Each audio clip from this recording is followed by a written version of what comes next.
अल्हम्दुलिल्लाहि वहदहु वस्सलातु वस्सलामु अला मन ला नबिय्य बअदा अऊज़ु बिल्लाहि अस्समीउल अलीम मिनश शैतानिर रजीम बिस्मिल्लाहिर रहमानिर रहीम रब्बी अदखिलनी मुदखल सिद्क़िन व अखरिजनी मुखरज सिद्क़िन वजअलनी मिन लदुनका सुल्तानन नसीरा। अच्छा जी, माशाल्लाह हमारा सवाल जवाब का सिलसिला जारी व सारी है। एक दो सवाल और आए हैं। मुख्तसर सवाल भी मैं ही दोहरा देता हूँ और फिर जवाब देने की भी कोशिश करता हूँ।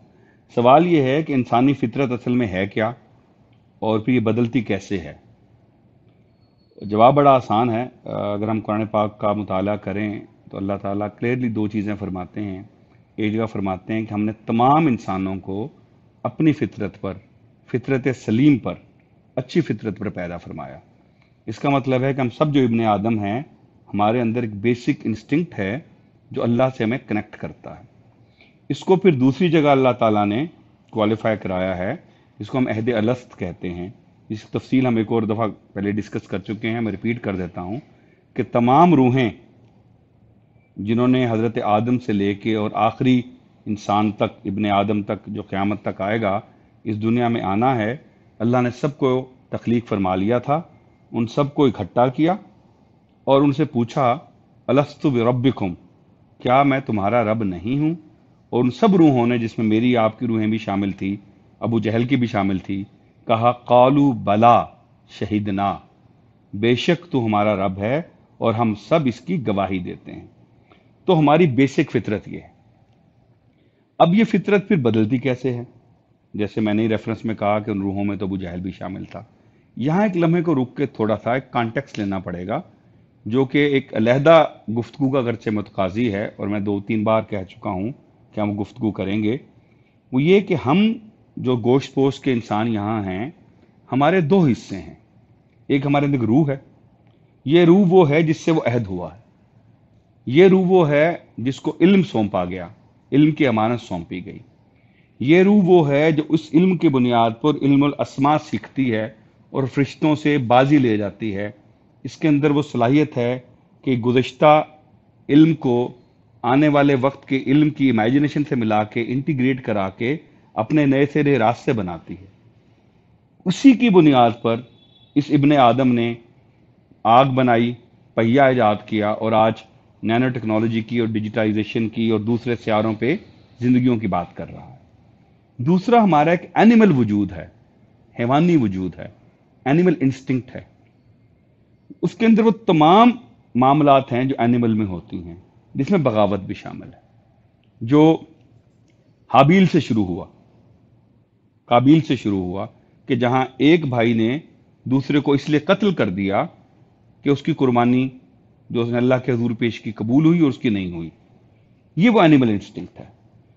तो एक कशमकश जारी है एनिमल इंस्टिंक्ट की, जो अपनी मनमर्जी करना चाहती है, जो जिस्म की ख्वाहिशें पूरी करना चाहती है, और एक रूह की जो अल्लाह से अहद करके आई हुई है और चाहती है कि इस जिस्म को उस रूह के ताबे करके उन ख्वाहिशात की पैरवी तो जरूर करे जिनकी अल्लाह ने इजाजत दी है, कि उनसे बाज रहे जिनकी अल्लाह ने इजाजत नहीं दी।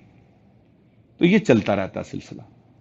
अब वो जो रूह है, उसको किस तरह कंट्रोल देना है एनिमल इंस्टिंक्ट वाली बॉडी पर, यही असल इम्तिहान है। इस इम्तिहान के लिए अल्लाह ने हमें सहूलतें भी दी हैं, इस पर हम गुफ्तगू कर चुके हैं। पैगंबर भेजे, किताबें भेजी, इबादत बताई जो कंट्रोल करती हैं। लेकिन अगर हम उससे हटके थोड़ा सा सोचें तो 3 चीजें हैं जो आपकी फितरत, आपकी नेचुरल इंस्टिंक्ट को कंट्रोल कर सकती हैं या चेंज कर सकती हैं। सबसे पहले इल्म है।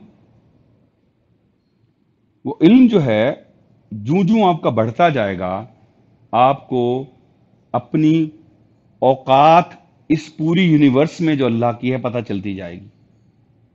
और जूं जूं आपको अपनी औकात का अंदाजा होगा, आपके अंदर एक आजिज़ी इनकिसारी पैदा होगी और आप कहेंगे कि यार मैं क्या छोटा सा पुर्जा हूं, मैं किस बिरते पर उस खालिक की मर्जी व मंशा और अहकामात के खिलाफ जा रहा हूं जिसने इतनी बड़ी यूनिवर्सिटीज बनाई हुई है। इल्म है। इल्म के बगैर नहीं आता। रेफरेंस के लिए आप हज़रत मूसा अलैहिस्सलाम और खिज़र अलैहिस्सलाम का वाक़या ज़रूर नोट करें। जहाँ हज़रत खिज़र वो गुफ्तगू कंक्लूड करते हैं तो वहाँ हज़रत मूसा को कहते हैं कि तूने सब्र नहीं किया।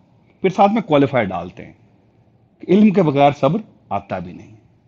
تو پہلی چیز علم۔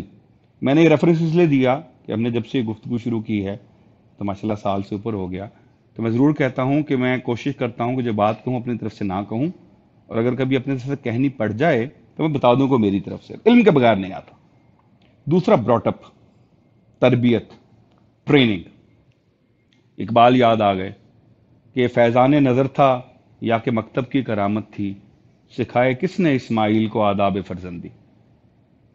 دوسرا یہ کہ آپ ٹرین کیسے ہوتے ہیں، اس میں بے شمار مثالیں ہیں۔ میں جس زمانے میں سیلز ٹیمز کی ٹریننگ کرتا تھا یا کمرشل ٹیم کی ٹریننگ کرتا تھا تو میں ایک ریفرنس دیتا تھا کہ بھائی یہ ٹریننگ اتنی ضروری ہے کہ پیغمبر کو، جن کے لیے یونیورس بنی صلی اللہ علیہ وآلہ وسلم، ان کو بھی اللہ نے 40 سال پہلے خود ٹرین کرایا نبوت کے اعلان سے پہلے، 13 سال ان کی کور ٹیم کو ٹرین کرایا ہجرت مدینہ سے پہلے، تب جا کے ثمرات آنے لگے۔ کوئی وجہ تھی کہ جب تک صحابہ زندہ رہے تو بدر کے صحابہ کو فوقیت تھی، کوئی وجہ تھی کہ جب تک صحابہ زندہ رہے بدر کے صحابہ کو ایون مال غنیمت میں سے بہتر حصے ملا کرتے تھے، کیونکہ یہ کور ٹیم تھی جس کی ٹریننگ کرائی گئی تھی۔ وما علینا الا البلاغ المبین۔